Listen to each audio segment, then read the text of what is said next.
নদী ভরা ঢেউ বোঝো না তোকে কেন তোরি নিজে বাও বাও বাও রে নদী ভরা ঢেউ। আসসালামু আলাইকুম, আশা করি সবাই অনেক ভালো আছেন, সুস্থ আছেন। টাইটেল এবং থাম্বনেল দেখে হয়তো আপনারা বুঝেই গেছেন আমরা আসলে কোথায় যাচ্ছি। তারপরও একটু বলে দেই, আমরা যাচ্ছি হচ্ছে বাংলাদেশ জাতীয় চিড়িয়াখানা মিরপুরে, অর্থাৎ গাজীপুর থেকে মিরপুরে পানিপথে আমরা যাচ্ছি। আর আমরা যে বাহনে চড়ে যাচ্ছি এটাকে আসলে আমাদের গাজীপুরের ভাষায়, আমাদের এলাকায় স্থানীয়ভাবে এটাকে সেলু বলে। এইটাকে যদি আরেকটু শুদ্ধভাবে আপনি বলতে চান তাহলে হয়তোবা বলতে হবে যে ইঞ্জিন চালিত নৌকা। তো আপনার এলাকায় এটার নাম কি সেটা অবশ্যই কমেন্টে জানাবেন। আসলে এই ব্রিজের নিচের সিনটা কিন্তু অনেক সুন্দর ছিল। তো আমাদের গাজীপুরের অনেকেরই কিন্তু এই জিনিসটা অজানা যে পানিপথে গাজীপুর থেকে মিরপুরে যাওয়া যায়। তো যারা জানেন তো জানেনই, আর যারা জানেন না তাদের জন্য বলি, আমরা আসলে এই সিলুতে উঠেছিলাম হচ্ছে কোনাবাড়ি বাঘিয়া নদীর পাড় থেকে। এছাড়া আমাদের গাজীপুরে আরো অনেকগুলো স্পট আছে যেখান থেকে আপনি সরাসরি মিরপুরে যেতে পারেন। তো এইটা আমাদের বাড়ির কাছাকাছি ছিল বিধায় আমরা এখান থেকে উঠেছি। তো দেখবেন প্রায় সব ঘাটেই এরকম লঞ্চ বা এরকম ছোট ইঞ্জিন চালিত নৌকা বা সিলো যেটাই বলেন সেগুলো থাকে। তো আপনি আপনার পছন্দের নৌকাটি নিয়ে চলে যেতে পারেন মিরপুরে। এবার পানি মোটামুটি ভালোই আসছে, আরো পানি আসবে আশা করি। এই যে সুন্দর একটা বাড়ি দেখতে পাচ্ছি, এই বাড়িতেও পানি ওঠার একটা সম্ভাবনা আছে, দোয়া করি যাতে পানি না ওঠে। আর এখানে কিন্তু নদী পথে যদি আপনি যান তাহলে অনেক কিছু দেখতে পারবেন। বিশেষ করে আমরা যখন যাচ্ছিলাম তখন এই যে প্লেনগুলো দেখতে পাচ্ছিলাম খুবই কাছ থেকে, মানে মোবাইলে ভিডিও করে আপনাদেরকে দেখাচ্ছি, তাতে যতটা সুন্দর লাগতেছে তার থেকে কয়েক গুণ বেশি সুন্দর লাগতেছিল। মানে প্রত্যেকটা জিনিস অনেক সুন্দর লাগতেছিল, যেটা কিনা আপনি সড়ক পথে পাবেন না, রেল পথেও পাবেন না। মানে নদী পথের আলাদা একটা সৌন্দর্য। আমি আমার লাইফে প্রথমবারের মতো নদী পথে কোথাও যাচ্ছি। তো সামনে অনেক কিছু পড়তেছে, চিনতেছি না, যেমন এই জিনিসটা আসলে কোন ব্রিজ সেটা বুঝতে পারতেছি না। যদি আপনারা কেউ চিনে থাকেন অবশ্যই কমেন্টে জানাবেন। আর সামনে আরো একটা ব্রিজ আছে, ছোট্ট ঝুঁকিপূর্ণ নিচু সেতু, সাবধানে চলাচল করুন। এইখানে আসার পর আমাদের যে নৌকার মাঝি বা ড্রাইভার ছিল উনি খুবই ভয় পেয়ে গেছিল, কারণ এখানে অনেক স্রোত ছিল। তো আল্লাহর রহমতে তারপরও আমরা এটা খুব ভালোভাবে কভার করি। তো আসার সময় আমরা এখান দিয়ে না আসারই সিদ্ধান্ত নিয়েছিলাম। তো এইখান দিয়ে আসাটা আসলে একটু শর্টকাট মারার মতো আর কি। তো শর্টকাট মারতে গিয়ে জীবনে আবার শর্টকাট না জানি হয়ে যায়, সেই জিনিসটা আসলে সবারই খেয়াল রাখা উচিত। তো অবশেষে আমরা প্রায় 2 ঘন্টার উপরে নদী পথে থেকে আমরা কিন্তু ঘাটের কাছাকাছি চলে আসছি। আর আমরা কিন্তু যাচ্ছি আরেকটু অন্য সাইড দিয়ে, মানে এখানে জ্যাম নাই, ভিড় নাই, কিছুই নাই, একদম ফ্রিলি একটা জায়গা। এটা হচ্ছে তামান্না পার্কের ঘাট। এখানে ওইভাবে এতটা ভিড় থাকে না যেটা আমরা গোদারা ঘাটে দেখতে পাই মিরপুরের। তো ওই ভিড়টা এখানে নাই। তো ওইখান থেকে নেমে আমরা সরাসরি এই গেট দিয়ে ঠিক উপর উঠে যাব। উপর থেকে রিক্সা নিব, 20 টাকা ভাড়া, আমরা চিড়িয়াখানায় পৌঁছে যাব।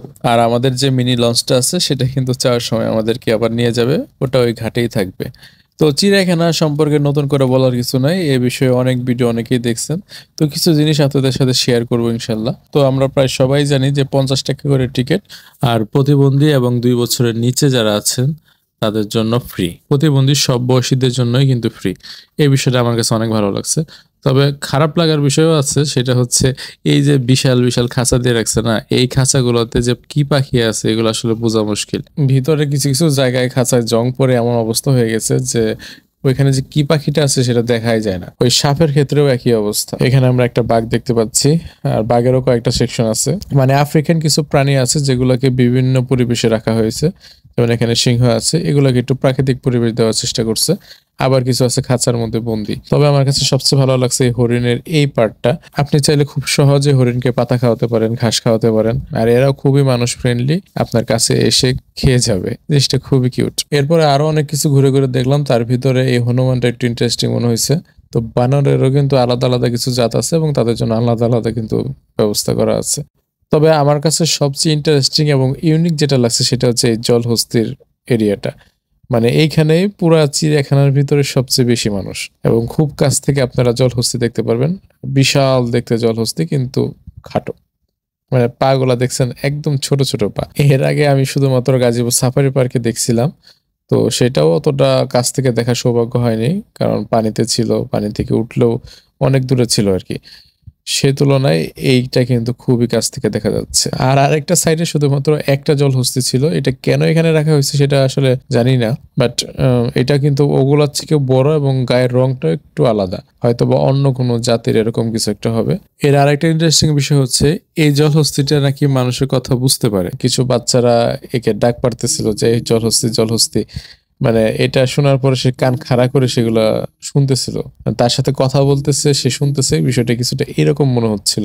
জলহস্তি জলহস্তি জলহস্তি ওই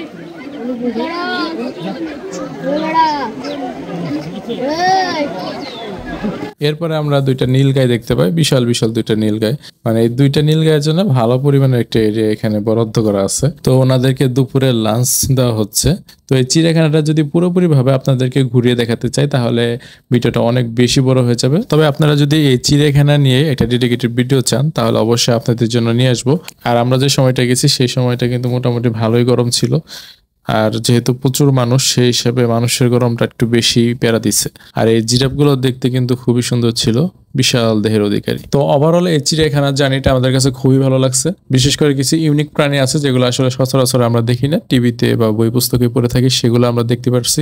তবে কিছু নেগেটিভিটি আছে, যেমন কিছু কিছু পাখি বা সাপ এগুলো এমন ভাবে তারা ঢেকে রাখছে যেখানে আসলে দেখাটা দুষ্কর। তো চিড়িয়াখানার পর্ব শেষ করে আমাদের কিন্তু আবারও ফেরত আসতে হলো। 11টার দিক দিয়ে আমরা এখানে আসছিলাম, আবার 3টার দিক দিয়ে আমরা এখান থেকে চলে যাচ্ছি, কারণ এখান থেকে গেতে আমাদের এবার লাগবে প্রায় 3 ঘন্টার উপরে।